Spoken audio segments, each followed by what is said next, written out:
नमस्ते। आज हम chapter 2 we are not afraid to die if we can all be together reading start करेंगे। इसके राइटर हैं Gordon Cook and Alan East. Notice this expressions in the text, infer their meaning from the context. पाठ में इन वाक्यांशों पर ध्यान दें, संदर्भ से इनका अर्थ समझें। फर्स्ट, हॉनिंग अवर सी फेयरिंग स्किल्स यानी समुद्री यात्रा के कौशल को निखारना। सेकेंड, ऑमनियस साइलेंस यानी कि डरावनी खामोशी। थर्ड, मेड ए कॉल यानी कि संकटकालीन या आपातकालीन call. Fourth, pin prix in the vast ocean यानी विशाल महासागर में सुई की नोक के बराबर। And fifth, a thousand head यानी कि बिखरे हुए बाल। In July 1976, my wife Mary, son Jonathan 6, daughter Suzanne 7, and I set sail from Plymouth, England to duplicate the round-the-world voyage made 200 years earlier by Captain James Cook। जुलाई 1976 में मेरी पत्नी Mary, बेटा Jonathan 6, बेटी सुजैन 7 और मैं प्लीमथ England से निकले ताकि 200 साल पहले कैप्टन जेम्स कुक की गई दुनिया भर की यात्रा को दोहरा सकें। For the longest time Mary and I, a 37-year-old businessman, had dreamed of sailing in the wake of the famous explorer, and for the past 16 years we had spent all our leisure time honing our seafaring skills in British waters। बहुत समय से Mary और मैं एक 37 साल के businessman उस मशहूर एक्सप्लोरर के साथ सेलिंग करने का सपना देख रहे थे और पिछले 16 सालों से हमने अपना सारा खाली समय ब्रिटिश पानी में अपनी समुद्री यात्रा की स्किल्स को बेहतर बनाने में बिताया था। Our boat Wave Walker, a 23 metre 30 tonne wooden hulled beauty, had been professionally built, and we had spent months fitting it out and testing it in the roughest weather we could find। हमारी नाव wave walker जो 23 metre 30 ton की लकड़ी की पतवार वाली खूबसूरत नाव थी, professionally बनाई गई थी और हमने इसे महीनों तक फिट किया और सबसे खराब मौसम में टेस्ट किया।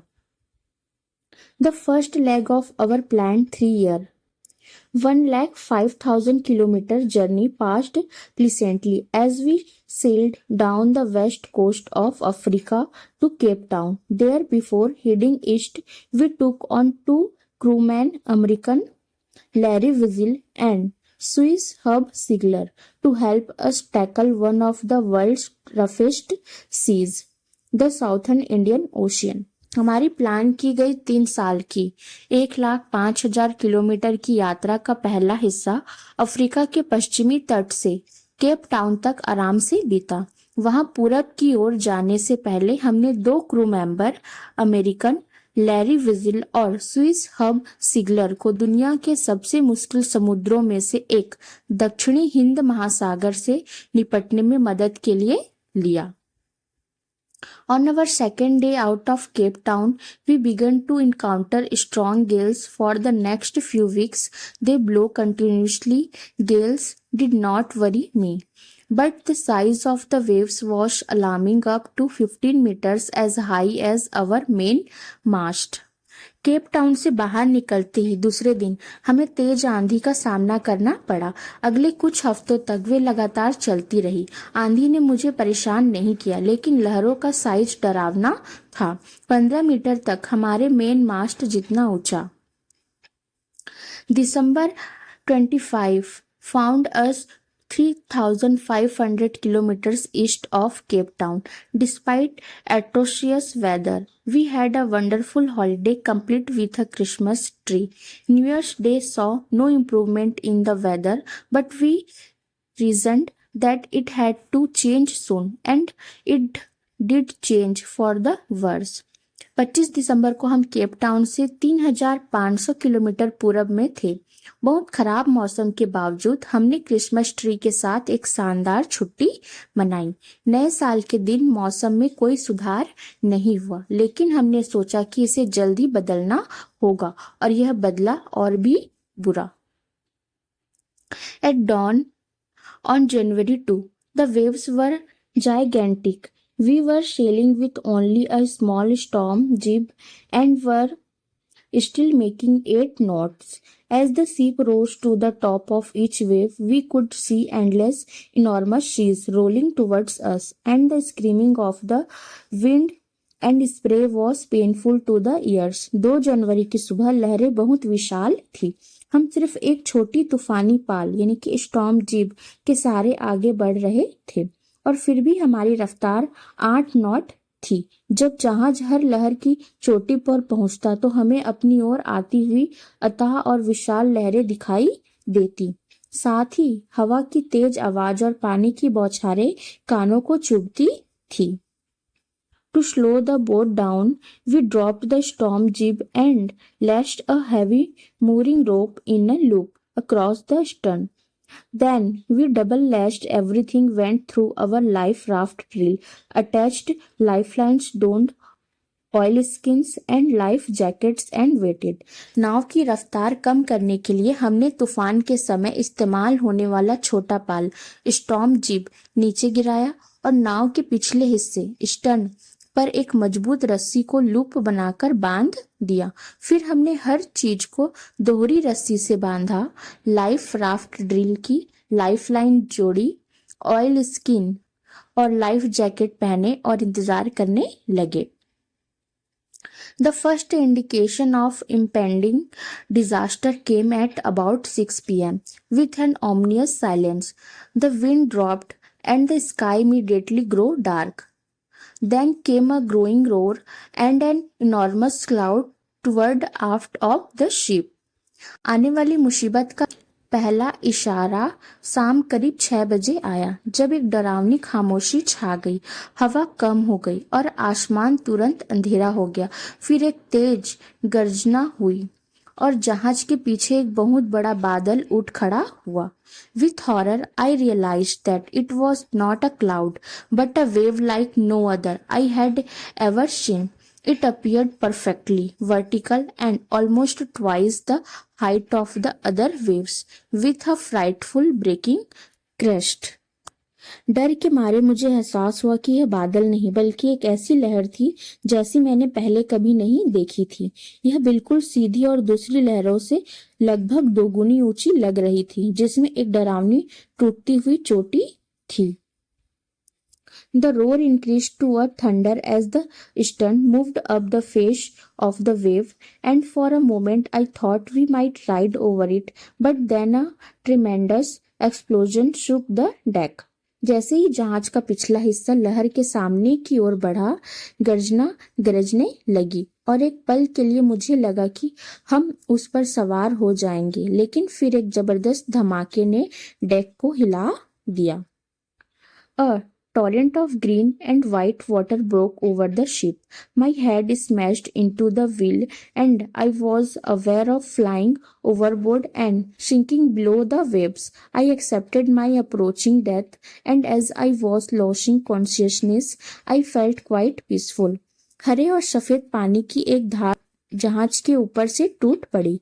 मेरा सिर पहिए से टकरा गया और मुझे लगा कि मैं जहाज से उड़कर लहरों के नीचे डूब रहा हूँ। मैंने अपनी आने वाली मौत को मान लिया और जैसे जैसे मैं होश खो रहा था, मुझे काफी शांति महसूस हो रही थी। Unexpectedly, my head popped out of the water a few meters away. Wave Walker was near capsizing, her mast almost horizontal. Then a wave hurled her upright. My lifeline jerked taut.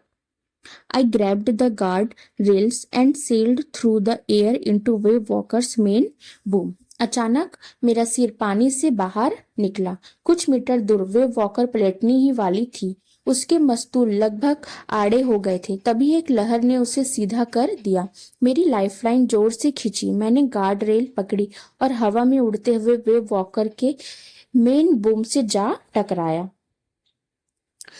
Subsequent waves tossed me around the deck like a rag doll. My left ribs cracked, my mouth filled with blood and broken teeth. Somehow I found the wheel, lined up the stern for the next wave and hung on. अगली लहरों ने मुझे deck पर एक चिथड़े की तरह उछाला। मेरी बाईं पसलियां टूट गई, मेरा मुंह खून और टूटे दांतों से भर गया। किसी तरह मुझे पहिया मिला, अगली लहर के लिए स्टन को लाइन किया और लटका रहा। Water, water everywhere. I could feel that the ship had water below, but I dared not abandon the wheel to investigate. Suddenly, the front hatch was thrown open and Mary appeared. We are sinking, she screamed. The decks are smashed. We are full of water. हर तरफ पानी ही पानी था। मुझे महसूस हो रहा था कि जहाज के नीचे पानी भर गया है, लेकिन मैं स्टीयरिंग व्हील छोड़कर जांच करने की हिम्मत नहीं कर सकता था। अचानक सामने का दरवाजा हैच खुला और मैरी दिखाई दी। हम डूब रहे हैं, वह चिल्लाई। डेक टूट गए हैं, जहाज में पानी भर गया है। Take the wheel, I shouted as I scrambled for the hatch. Steering wheel संभालो, मैं चिल्लाया और दरवाजे की तरफ भागा। Larry and Hub were pumping like madmen. Broken timbers hung at crazy angles. The whole starboard side bulged inwards. Clothes, crockery, charts, tins, and toys sloshed about in deep water. Larry और herb पागलों की तरह पानी बाहर निकालने के लिए pump चला रहे थे। टूटी हुई लकड़ियां अजीब कोनों पर लटक रही थी। जहाज का दायां हिस्सा स्टारबोर्ड साइड अंदर की ओर मुड़ गया था। कपड़े, बर्तन, चार्ट, डिब्बे और खिलौने गहरे पानी में तैर रहे थे। I half swam, half crawled into the children's cabin. Are you all right? I asked. Yes, they answered from an upper bunk. But my head hurts a bit, said Shue, pointing to a big bump above her eyes. I had no time to worry about bumped heads. मैं आधे तैरते और आधे रेंगते हुए बच्चों के cabin में पहुंचा। क्या तुम सब ठीक हो? मैंने पूछा। हाँ, उन्होंने ऊपर वाले बंक से जवाब दिया, लेकिन मेरे सिर में थोड़ा दर्द है। शू ने अपनी आंखों के ऊपर एक बड़ी सी सूजन की ओर इशारा करते हुए कहा। मेरे पास सिर की चोट की चिंता करने का समय नहीं था। After finding a hammer, screws, and canvas, I struggled back on deck. With the starboard side bashed open, we were taking water with each wave that broke over us. If I couldn't make some repairs, we would surely sink. हथौड़ा, पेच और canvas ढूंढने के बाद मैं संघर्ष करते हुए वापस डेक पर आया। दायां हिस्सा टूटकर खुल गया था, इसलिए हर लहर के साथ जहाज में पानी आ रहा था। अगर मैं कुछ मरम्मत नहीं कर पाता तो हम निश्चित रूप से डूब जाते। Somehow I managed to stretch canvas and secure waterproof hatch covers across the gaping holes. Some water continued to stream below, but most of it was now being deflected over the side. किसी तरह मैंने canvas फैलाया और बड़े छेदों पर waterproof cover लगाकर उन्हें बंद किया। कुछ पानी अभी भी नीचे जा रहा था, लेकिन ज्यादातर पानी अब जहाज के किनारे से बाहर की ओर मुड़ रहा था। More problems arose when our hand pumps started to block up with the debris floating around the cabins and the electric pump short-circuited. The water level rose threateningly. Back on deck, I found that our two spare hand pumps had been wrenched overboard, along with the forestay, the zip, the dinghies, and the main anchor. मुश्किलें तब और बढ़ गई जब cabin में तैर रहे मलबे के कारण हमारे हैंडपंप जाम होने लगे और इलेक्ट्रिक पंप में शॉर्ट सर्किट हो गया। पानी का स्तर खतरनाक रूप से बढ़ रहा था। वापस डेक पर आकर मैंने देखा कि हमारे दो अतिरिक्त हैंडपंप उखड़कर समुद्र में गिर गए थे, साथ ही फॉरेस्टे सेल, जीब, छोटी नावें, डिंगी और मुख्य लंगर भी। Then I remembered we had another electric pump under the chart room floor. I connected it to an out pipe and was thankful to find that it worked. तभी मुझे याद आया कि चार्ट रूम के फर्श के नीचे एक और इलेक्ट्रिक पंप था। मैंने उसे एक आउट पाइप से जोड़ा और राहत की बात थी कि वह काम कर रहा था। The night dragged on with an endless, bitterly cold routine of pumping, steering, and working the radio. We were getting no replies to our Mayday calls, which was not surprising in this remote corner of the world. Pump चलाने, steering संभालने और radio पर काम करने के अंतहीन और कड़ाके की ठंड वाले रूटीन के साथ रात गुजरी। हमारी मेडे मदद के लिए कॉल का कोई जवाब नहीं मिल रहा था, जो दुनिया के इस दूर दराज कोने में कोई हैरानी की बात नहीं थी। Shu's head had swollen alarmingly. She had two enormous black eyes, and now she showed us a deep cut on her arm. When I asked why she hadn't made more of her injuries before this, she replied, I didn't want to worry you when you were trying to save us all. Show के सिर पर खतरनाक सूजन आ गई थी। उसकी दोनों आंखें बुरी तरह सूजकर काली पड़ गई थी और जब उसने हमें अपने हाथ पर लगा एक गहरा घाव भी दिखाया। जब मैंने पूछा कि उन्होंने इससे पहले अपनी चोटों के बारे में क्यों नहीं बताया, तो उन्होंने जवाब दिया, मैं आपको परेशान नहीं करना चाहती थी जब आप हम सभी को बचाने की कोशिश कर रहे थे। By morning on January 3, the pumps had the water level sufficiently under control for us to take 2 hours rest in rotation. Butao still had a tremendous leak somewhere below the waterline, and on checking I found that nearly all the boat's main reef frames were smashed down to the nil. In fact, there was nothing holding up a whole section of the starboard hull except a few cupboard partitions. 3 जनवरी की सुबह तक पंपों ने पानी के level को इतना control कर लिया था कि हम बारी बारी से 2 घंटे आराम कर सकें, लेकिन पानी की सतह के नीचे कहीं बहुत बड़ा लीकेज था और चेक करने पर मुझे पता चला कि नाव के लगभग सभी मेन रिब फ्रेम कील तक टूट चुके थे। असल में स्टारबोर्ड हल नाव के दाहिने हिस्से के एक पूरे हिस्से को कुछ अलमारी के पार्टीशन के अलावा कोई चीज नहीं थामे हुए थी।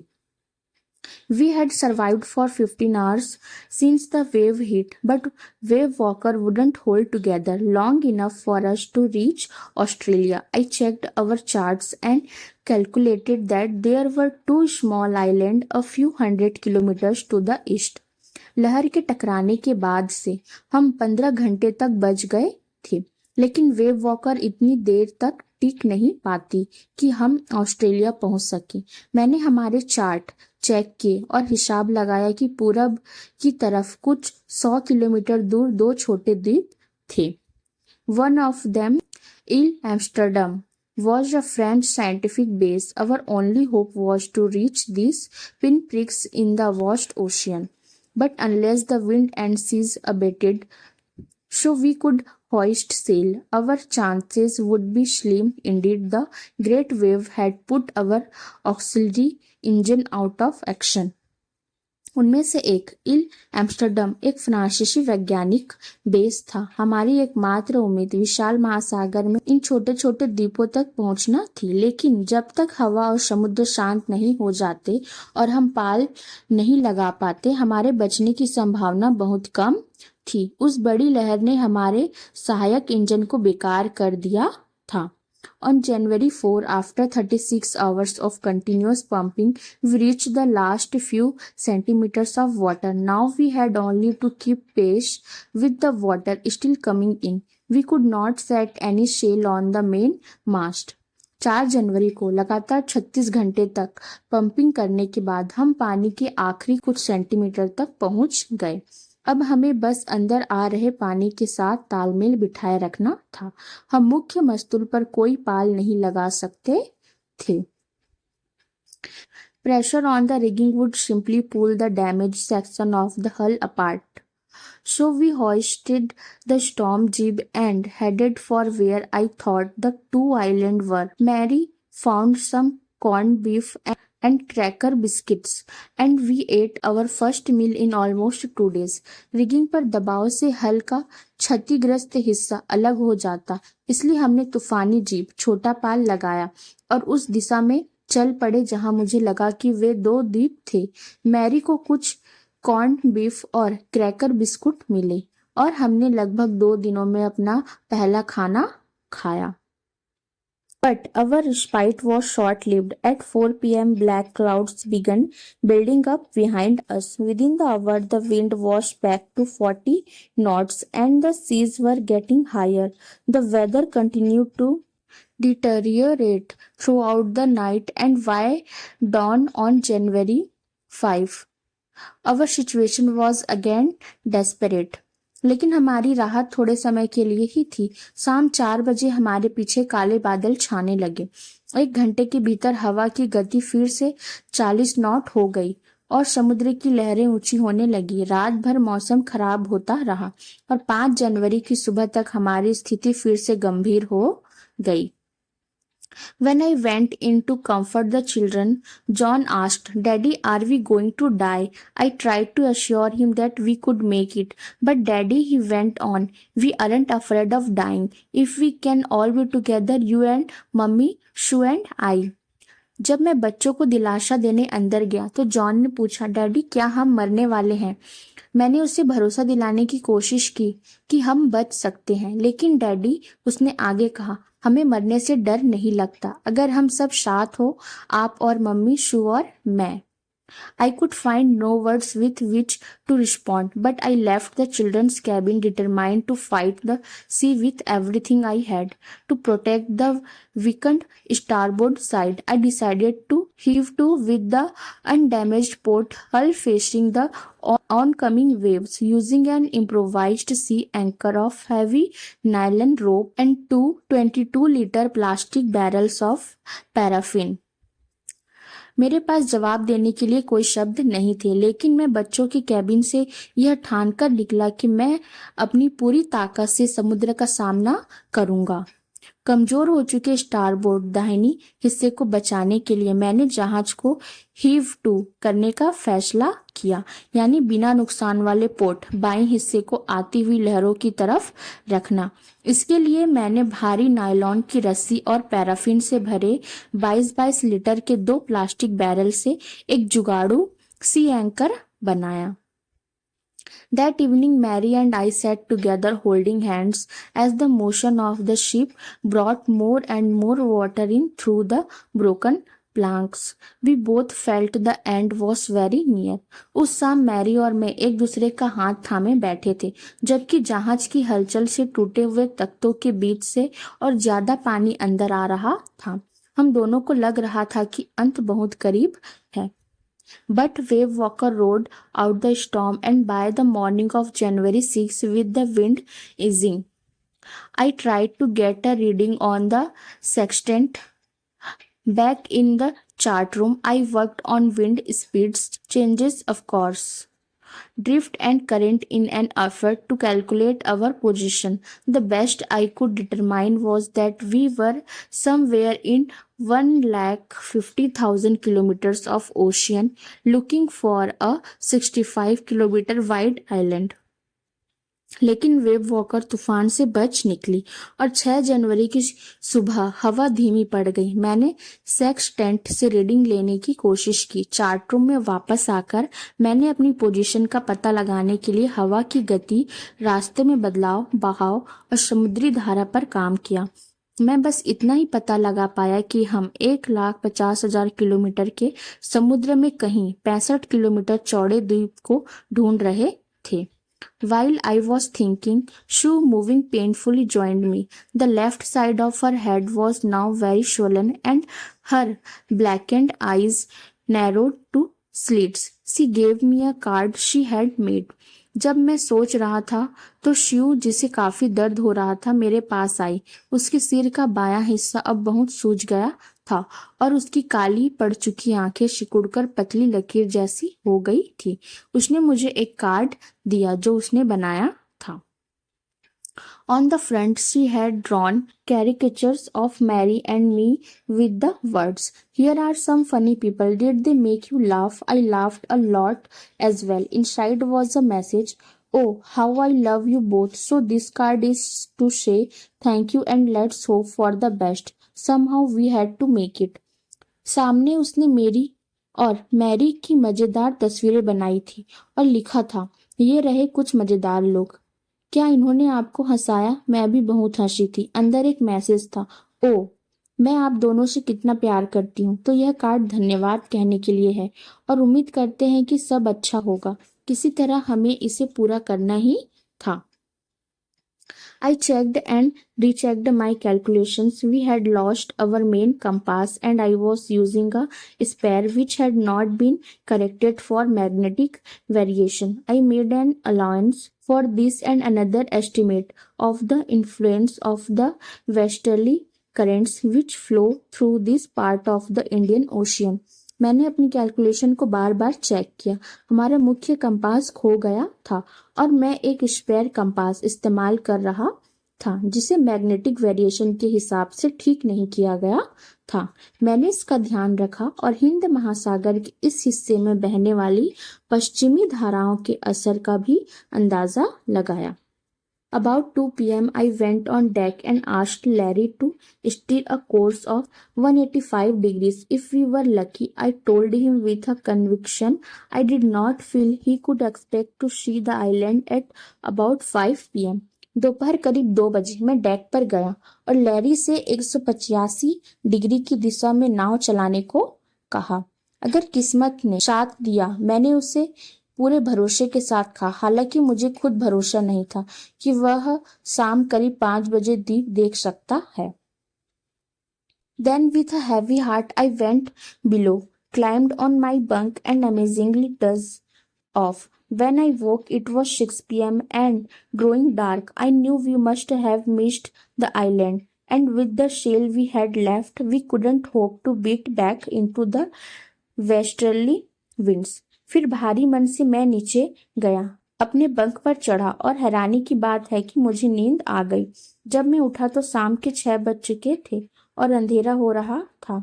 मुझे पता था कि हम द्वीप से चूक गए होंगे और जो पाल सेल हमारे पास बचा था उससे हम पश्चिमी हवाओं के खिलाफ वापस जाने की उम्मीद नहीं कर सकते थे। At that moment, a tousled head appeared by my bunk. Can I have a hug? Jonathan asked. Sue was right behind him. उसी पल मेरे बंक के पास बिखरे बालों वाला एक सिर दिखाई दिया। क्या मुझे गले मिल सकते हैं? जोनाथन ने पूछा। स्यू उसके ठीक पीछे थी। Why am I getting a hug now? I asked. मुझे अभी गले क्यों मिल रहे हो? मैंने पूछा। Because you are the best daddy in the whole world and the best captain, my son replied. क्योंकि आप दुनिया के सबसे अच्छे डैडी और सबसे अच्छे कैप्टन हैं, मेरे बेटे ने जवाब दिया। Not today, John, I am afraid. आज नहीं, जॉन, मुझे डर है। Why you must be, said Shrew in a matter of fact voice. You found the island. क्यों? तुम्हें जरूर होना चाहिए। सू ने सीधी आवाज में कहा, तुम्हें आइलैंड मिल गया। What I shouted. क्या? मैं चिल्लाया। It's out there in front of us. They chorused as big as a battleship. सब एक साथ बोले, वह हमारे सामने है, एक जंगी जहाज जितना बड़ा। I rushed on deck and gazed with relief at the stark outline of Ile Amsterdam. It was only a bleak piece of volcanic rock with little vegetation, the most beautiful island in the world. मैं तेजी से deck पर गया और राहत के साथ इल Amsterdam की साफ दिख रही रूपरेखा को देखा। वह ज्वालामुखी चट्टान का एक वीरान टुकड़ा था जहां बहुत कम हरियाली थी, फिर भी वह दुनिया का सबसे सुंदर द्वीप था। We anchored offshore for the night, and the next morning all 28 inhabitants of the island cheered as they helped us ashore. हमने रात के लिए किनारे पर लंगर डाला और अगली सुबह आइलैंड के सभी 28 लोगों ने खुशी से चिल्लाकर हमें किनारे पर उतारा। With land under my feet again, my thoughts were full of Larry and Herbie, cheerful and optimistic under the direst stress, and of Mary, who stayed at the wheel for all those crucial hours. जब मेरे पैरों के नीचे फिर से जमीन आ गई तो मेरे ख्याल लैरी और हर्बी के थे, जो बहुत ज्यादा स्ट्रेस में भी खुश और पॉजिटिव थे, और मैरी के, जो उन सभी जरूरी घंटों में स्टीयरिंग पर रही। Most of all, I thought of a 7-year-old girl who did not want us to worry about a head injury, which subsequently took 6 minor operations to remove a recurring blood clot between skin and skull, and of a 6-year-old boy who was not afraid of die. सबसे ज्यादा मैंने एक 7 साल की लड़की के बारे में सोचा जो नहीं चाहती थी कि हम सिर की चोट के बारे में चिंता करें, जिसके बाद स्किन और खोपड़ी के बीच बार बार होने वाले खून के थक्के को हटाने के लिए 6 छोटे ऑपरेशन हुए, और एक 6 साल के लड़के के बारे में जो मरने से नहीं डरता था। ओके।